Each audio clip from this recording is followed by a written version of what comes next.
En réalité, l'islam est faux. Pour certains, c'est évident. Pour d'autres, c'est probable. Alors évidemment, les musulmans vont penser le contraire. Et puis, pour beaucoup d'autres, cette question du vrai ou du faux n'a pas de sens, mais c'est parce que notre monde est malade et il a un vrai problème avec la vérité. C'est pourtant une question essentielle. Car si l'islam est vrai, il faut se convertir et se battre pour installer la charia dans le monde. Par contre, si l'islam est faux, il y a des millions de gens qui cherchent à nous imposer par la violence un mensonge. Donc c'est une question grave. Et d'abord pour les musulmans eux-mêmes. Car quand on dit que l'islam est faux, ce n'est pas pour être méchant par rapport aux musulmans, bien au contraire. Vraiment bien au contraire. Parce que ce qui est méchant, c'est de ne pas dire la vérité aux gens. C'est de considérer qu'ils n'ont pas besoin de la vérité. Comme s'ils n'en étaient pas dignes. La vérité, c'est que les musulmans sont souvent de très bonnes personnes, qui cherchent Dieu, qui l'aiment, qui ont des valeurs fortes, et qui ont souvent un comportement bien plus vertueux que beaucoup de chrétiens. Et ce qui serait méchant, c'est de ne pas dire ce qu'on sait, ce qui est démontré aujourd'hui. Parce que dans les dernières décennies, il y a eu des études scientifiques très nombreuses qui toutes, absolument toutes, ont conclu dans le même sens, à savoir que l'islam n'est pas une révélation, mais une falsification qui s'est construite dans le temps par le pouvoir totalitaire des califes, dans leur intérêt direct. Alors, il faut le dire, et permettre à tout le monde de raisonner rationnellement sur tout ça. Il faut faire des synthèses, parce qu'il y a tellement d'erreurs, tellement de choses à dire qu'on pourrait se noyer. En fait, en synthèse, l'islam repose sur 4 affirmations fondamentales. Il est la solution pour le monde, le Coran est un livre écrit par Dieu, Mahomet est un prophète et un modèle, et la Mecque est la ville sainte de la naissance de l'islam, où il faut aller en pèlerinage et vers laquelle tout le monde, tout musulman doit se tourner pour prier. Mais on peut montrer facilement que tout cela est faux, qu'il n'y a pas un seul de ces 4 points qui soit vrai. D'abord, l'islam n'est pas la solution pour le monde. L'islam est un modèle global avec une religion, une société, un État. Et partout où il a été mis en place, par exemple dans les 57 pays de l'organisation de la conférence islamique, on a les PIB les plus bas du monde, il n'y a aucune invention, aucun prix Nobel, la science est bloquée, l'art est bloqué, la philosophie est bloquée, les femmes sont maltraitées, les minorités sont persécutées, la liberté est absente, la démocratie est inexistante. Il y a une logique de soumission qui est très différente de la logique de liberté qui s'est développée dans les nations chrétiennes. Partout, il est interdit de se poser des questions sur l'islam, il est interdit de critiquer Mahomet, interdit de sortir de l'islam sous peine de mort. Il faut voir cette vidéo où un musulman d'Arabie Saoudite explique à quel point il a peur de quitter l'islam. On peut se poser la question de savoir où est le modèle. Est-ce en Arabie Saoudite? Est-ce le Yémen? Et jamais un musulman vous répondra. La vérité, c'est qu'ils prétendent être la meilleure communauté, mais les résultats sont historiquement catastrophiques. Et on espère vraiment que ce modèle ne sera jamais appliqué au monde entier comme ils le souhaitent. Concernant le Coran, il prétend un statut très élevé, bien plus élevé que la Bible, que l'Évangile, puisqu'il prétend être écrit mot à mot par Dieu. Mais c'est absolument faux. En fait, on peut se rendre compte très facilement. Le Coran est bourré d'erreurs matérielles, de confusion, de contradictions logiques. Le professeur Sami Awad Al-Jid Abu Salih a fait un blog et un livre de 500 pages où il recense 2500 erreurs linguistiques et grammaticales classées en 11 catégories différentes. Il y a dans le Coran des versets contradictoires, ce qui est impensable comme concept pour un livre écrit par Dieu. Par exemple, on vous dit en sourate 2, verset 256, pas de contrainte en religion. Et ailleurs, en sourate 4, verset 89, s'ils quittent l'islam, tuez-les. Il y a 20% des mots qui sont incompréhensibles pour un arabisant parce qu'ils ont été écrits dans une autre langue que l'arabe. Le Coran a été analysé comme un patchwork de textes très variés qui viennent de diverses traditions syriaques, araméennes, manichéennes, iraniennes, grecques, surtout juives, avec des traductions du Talmud, du Midrash, de Targum. À la différence de la Bible, de l'Évangile, c'est complètement anhistorique. Jamais on ne cite les généalogies des personnes, jamais le lieu, jamais le temps. Il y a très peu de prénoms personnels.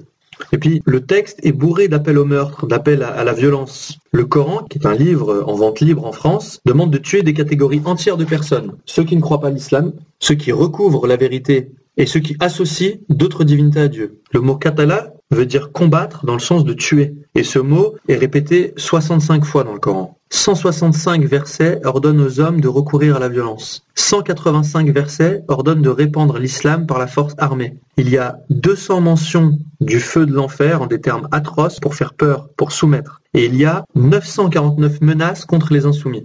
Le Coran justifie le viol. Le verset 29 de la sourate 70 indique que les hommes chastes n'ont de rapport qu'avec leurs épouses et leurs captifs de guerre. Et ça, tous les juristes le confirmeront. Le Canadien Brother Ismaël, qui a été un converti de l'islam pendant 18 ans, explique dans une vidéo éloquente pourquoi ce verset et d'autres lui ont été humainement insupportables et que tout ça ne peut évidemment pas venir de Dieu. Le Coran affirme qu'il est très clair, mais en fait, il est très obscur et chacun doit l'interpréter comme il peut. C'est pour cela que l'on rajoute des tafsirs, entre parenthèses, derrière les mots, pour essayer d'expliquer le sens du texte. Le Coran prétend aussi être inimitable, mais en réalité, il est littérairement quelconque. Il est désordonné, il est confus, décousu, il passe sans cesse d'un sujet à un autre. Par exemple, l'histoire de Noé, elle est répartie en 29 fragments un peu partout. L'histoire d'Abraham, elle est répartie en 37 fragments dispersés sans aucune logique. En 2006, Jean-Jacques Walter a prouvé mathématiquement, à partir de la théorie des codes, que le Coran a été écrit par une cinquantaine d'auteurs différents sur au moins 200 ans. En fait, c'est une œuvre qui est très humaine, qui n'est pas du tout une révélation. Le troisième point, est-ce que Mahomet est un prophète ou un modèle ? Il n'est absolument pas prophète selon les critères de l'Ancien Testament et de la tradition juive. Il n'a pas de témoin, il a fait 0 miracle, 0 prophétie. Il n'est pas mort à Jérusalem, alors que Jésus dit qu'il ne convient pas qu'un prophète meure en dehors de Jérusalem. Il est même mort empoisonné, ce qui est une catastrophe pour un prophète. Jésus n'a annoncé la venue de personne d'autre. Par contre, il a sérieusement mis en garde contre les faux prophètes qui viendraient après lui, et il a dit qu'on les reconnaîtrait à leurs fruits. Or, les œuvres de Mahomet s'opposent à celles du Christ. Moïse est venu et il a donné les 10 commandements qui contiennent des prescriptions morales. Jésus les accomplit parfaitement. Non seulement il n'a pas tué, mais il a ressuscité, il a guéri, il a donné la vie. Il n'a pas menti, mais il était la vérité avec un V majuscule. Il n'a pas volé, mais il était le pauvre avec un P majuscule. Il n'a pas pris la femme de son frère, mais il était chaste. Et il n'a rien pris à personne. Il a toujours donné jusqu'à donner sa propre vie. Mahomet, par contre, a tué, et il a fait tuer. Il a menti, il a volé, il a eu des relations sexuelles avec beaucoup de femmes, des esclaves, des captifs de guerre. Il a fait beaucoup de pillages. Après, ceux qui ont voulu imiter Jésus sont devenus pauvres, chastes et obéissants. Et ceux qui ont imité Mahomet, les califes, ont accumulé la richesse, les harems et la domination. Donc là, on est sur une inversion totale des valeurs. C'est ce qu'on retrouve quand on compare la vie de Jésus et de Mahomet. Il y a un homme de guerre et un homme de paix. Il y a un homme violent et un homme doux. Un homme qui réduit en esclavage des tas de gens et un autre qui s'est fait l'esclave de tous. En plus, il correspond parfaitement à la définition de l'Antichrist que donne le Nouveau Testament. Il refuse le Père et le Fils, il refuse Jésus venu dans la chair, et l'islam se définit fondamentalement par un refus du mystère de l'incarnation. L'islam est fondamentalement une agression contre le mystère du Christ. Il détourne l'idée biblique de Messie, puisque le Messie devait être le terme ultime. Dans la Bible et toute la tradition judéo-chrétienne, il n'y a rien derrière le Messie. Le Messie est le terminus ad quem, c'est-à-dire la fin, le sommet, le dernier cadeau de Dieu. Il ne peut rien y avoir derrière. L'islam nie aussi Jésus comme fils de Dieu, en disant que Dieu n'a pas de fils. Il nie la rédemption et le salut. Il nie la crucifixion et la résurrection. D'ailleurs, l'islam dit qu'Allah a trompé les chrétiens en mettant un sosie à la place de Jésus sur la croix. Mais si c'était vrai, comment pourrait-il ensuite leur reprocher de croire au Christ et les envoyer en enfer pour cela ? C'est complètement incohérent. L'islam nie la notion d'alliance qui est remplacée par la soumission. Il nie tout et dépouille complètement Jésus, qui serait réduit à n'être qu'un simple prophète. Mais Jésus n'est pas un simple prophète, et quiconque dit cela de lui fait de lui un menteur. Enfin, 4e point, la Mecque. Pendant les 100 premières années de l'islam, pas une seule des 43 mosquées construites n'était orientée vers la Mecque. Dan Gibson, dans un documentaire éloquent qu'on trouve sur Internet, on peut aller sur son blog, où il donne toutes les coordonnées GPS et vérifier tout ça sur Google Earth. La plupart des premières mosquées de l'islam étaient orientées vers Petra, et aucune vers la Mecque. Et on ne parle pas de petites mosquées de banlieue, mais celles des grandes capitales. Le Caire en Égypte, Baalbek au Liban, Sanaa au Yémen, Amman en Jordanie, Jérusalem en Israël, Damas en Syrie, Beyrouth au Liban. Finalement, c'est seulement 200 ans après Mahomet, au moment où le pouvoir des Abbassides de Bagdad prend le contrôle, que les mosquées seront systématiquement tournées vers la Mecque. Avant, c'est comme si la Mecque n'existait pas. C'est quelque chose d'énorme qui est confirmé par toutes les études. Tout ce qui est dit de la Mecque dans la tradition musulmane correspond en réalité à Petra. Toutes les descriptions de la Mecque dans la littérature islamique sont fausses. La Mecque n'a jamais été la mère de toutes les cités. Elle n'est pas située sur un carrefour de route commerciale. Elle n'a jamais été un grand centre de pèlerinage antique. Elle n'a jamais été célèbre depuis Abraham. Il n'a jamais été possible d'y lever des armées de plusieurs milliers d'hommes. Il n'y a jamais eu là-bas de ruisseaux, d'arbres, de plantes, de fruits, d'herbes vertes, de terres agricoles. Tout ça est prouvé par l'analyse des sols.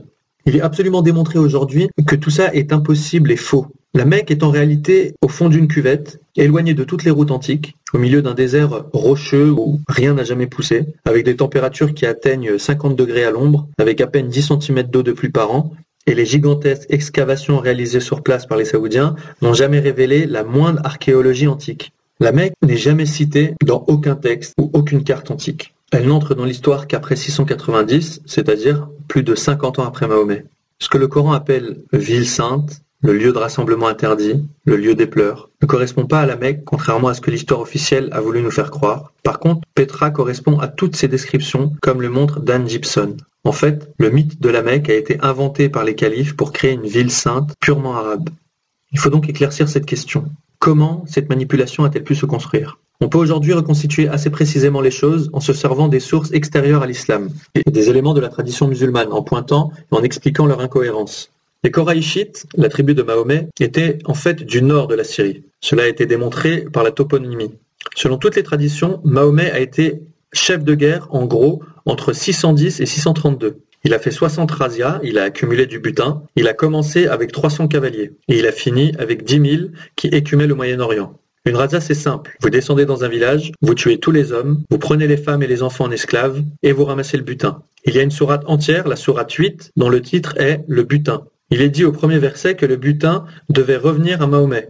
Au verset 41, il est dit que 20% du butin doit toujours revenir à Mahomet. Vous pouvez vérifier, sourate 8, verset 41. Est-ce qu'on peut imaginer Jésus réunir ses apôtres et dire « Comment est-ce qu'on va partager le butin ?» Ensuite, Mahomet est mort et toutes les tribus qui l'avaient aidé sont reparties chez elles. Mais Abu Bakr a voulu continuer. Il a dû faire la guerre pour obliger tout le monde à continuer car rien n'était prévu par Mahomet. Abu Bakr a voulu rassembler quelques textes sur Mahomet puis il a été assassiné. Après lui est venu Omar qui a pris Jérusalem, puis Othman qui a créé un premier Coran en détruisant tous les autres textes et en menaçant de mort ceux qui en garderaient. Et bien sûr en faisant détruire toutes les autres sources. Après, s'est implantée la dynastie des Omeyyades, basée à Damas. On a découvert que 40 ans après Mahomet, le premier calife Omeyyade utilisait encore des monnaies avec des croix, ce qui est absolument impossible dans la vision officielle de l'islam. Ensuite, Abdelmalik, le troisième calife Omeyyade, fait réécrire une nouvelle version du Coran en faisant détruire tous les Corans d'Othman. C'est à cette période, vers 692, qu'il y aura la deuxième fitna, le deuxième schisme, avec une bataille entre Ibn Zubayr, qui commande la ville sainte de Petra, et les califes de Damas. Dans cette bataille, la Kaaba est endommagée et Ibn Zubayr va fuir avec elle, sans doute à la Mecque. C'est sans doute de cette époque que viennent les manuscrits de Sanaa. Ces manuscrits très anciens et très intéressants ont échappé aux dernières destructions. Ils ont été découverts par hasard en 1972 à Sanaa, au Yémen. Les Allemands ont été appelés pour les étudier en 1976. Ils ont été virés en 1979. Depuis, dans les 40 ans qui ont suivi, les autorités du Yémen ont bloqué toute étude. Aucune photo des découvertes n'a le droit d'être publiée. Ces manuscrits sont cachés au public depuis 45 ans. Mais quelques photos ont quand même circulé dans les années 70. Et leur analyse montre beaucoup de choses.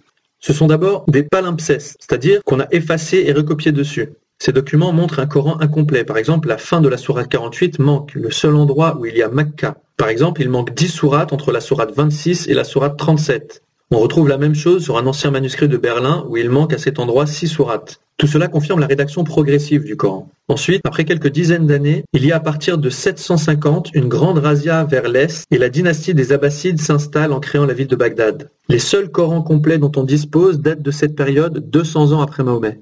Pareil pour les recueils de hadiths, notamment 300 000 hadiths publiés par Bukhari. Pareil pour les biographies de Mahomet. Et c'est à ce moment seulement qu'est fixée la doctrine du Coran incréé. Entre 817 et 847, 3 califes, El-Mamoun, El-Mutassim et El-Watik, protégeaient les Mutazilites qui refusaient cette idée. Mais finalement, le calife suivant, El-Muqtadir, les a déclarés hérétiques. Il les a emprisonnés, il les a mis à mort, et il a définitivement imposé la thèse du Coran incréé en 920, 288 ans après Mahomet. C'est à partir de ce moment aussi qu'on a l'exégèse du Coran, les autres recueils de hadiths qui se feront un total des millions de hadiths et la chronique de Al-Tabari. C'est en 980 que se crée la doctrine des versets abrogeants et des versets abrogés pour résoudre la question des versets contradictoires. À ce moment, les califes abbassides sont archi-dominants et ils décident que les versets les plus violents, qui ont été dits de Médine, vont systématiquement abroger les versets les plus modérés, qui ont été dits de la Mecque. Mais il est clair que cette distinction entre la Mecque et Médine, qui existe encore, n'a absolument aucun fondement historique. Finalement, en 1029, les califes imposent la fermeture des portes de l'Ijtihad, c'est-à-dire la fin de l'effort d'interprétation. Toute la tradition musulmane et l'histoire officielle datent donc de la période abbasside 200 ans après Mahomet. Pendant les 200 ans qui précèdent, il y a ce qu'on appelle le trou noir de la littérature arabe. Les califes ont fait détruire toutes les sources de leurs prédécesseurs. Ils ont même fait détruire les sources païennes en faisant brûler par exemple la bibliothèque de Ctésiphon ou la gigantesque bibliothèque d'Alexandrie à partir de 642. Il y a eu donc 100 années sans la Mecque. Et c'est seulement à partir de 820 que toutes les mosquées sont orientées vers la Mecque. À qui profite cette manipulation ? Il est évident que le religieux a été manipulé par le pouvoir politique. Les califes avaient le pouvoir de le faire. Ils avaient tout intérêt à le faire et ils l'ont fait. Ils avaient tout intérêt à raconter que Mahomet était quelqu'un de formidable et qu'ils étaient son successeur et qu'il fallait donc se soumettre à leur autorité pour des raisons politiques, militaires et aussi pour des raisons religieuses.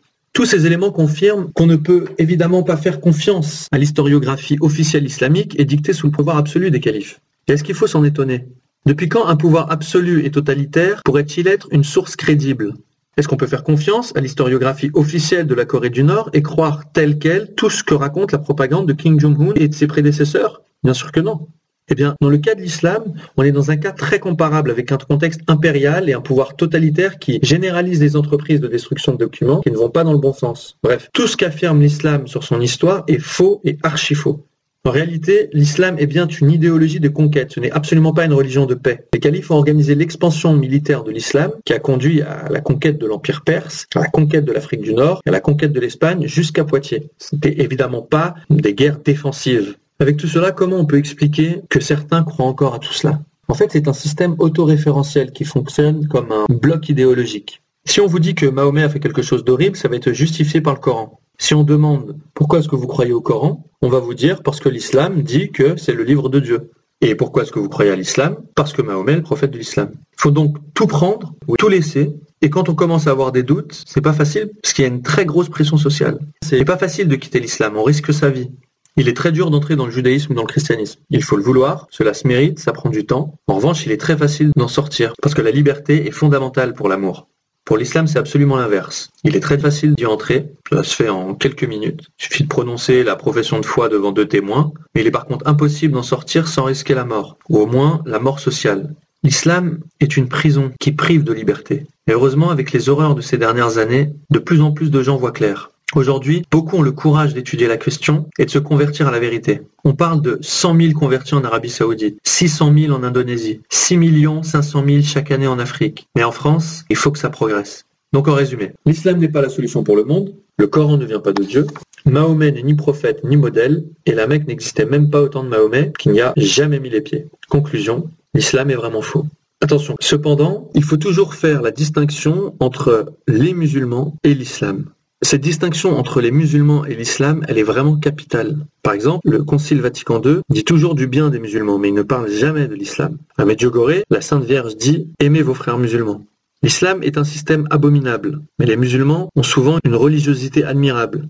Jean-Jacques Walter a fait une conférence au Cercle de l'Union interalliée devant les ambassadeurs de plusieurs pays pour présenter son livre formidable « Les deux islams », le meilleur livre récent sur l'islam. Tout le monde était stupéfait car il était extrêmement précis, factuel et très synthétique. Il n'y a eu après que des compliments, sauf d'une seule personne, l'ambassadeur du Sénégal qui a dit « Monsieur, je suis désolé, moi je suis l'ambassadeur d'un pays à majorité musulmane et chez nous, cela ne se passe pas du tout comme vous avez dit. » Et Jean-Jacques Walter a répondu oui. Au Sénégal, on n'applique pas l'islam wahhabite. Au Sénégal, on applique les traditions du Sénégal qui sont la douceur, le respect, la tolérance et ce n'est pas du tout l'islam. En fait, les musulmans font un espèce de mix avec la nature humaine, leur culture et certains aspects de l'islam, puisque la plupart n'ont pas lu le Coran et la plupart sont des gens qui sont bien plus pieux et bien plus vertueux, souvent même que beaucoup de catholiques. Donc il faut bien garder cela en tête. Les musulmans sont en réalité les premières victimes de l'islam. Donc qu'est-ce qu'il faut faire? Il faut d'abord arrêter d'être naïf, il faut ensuite agir et parler de tout ça, et il faut ensuite prier pour la conversion de tous.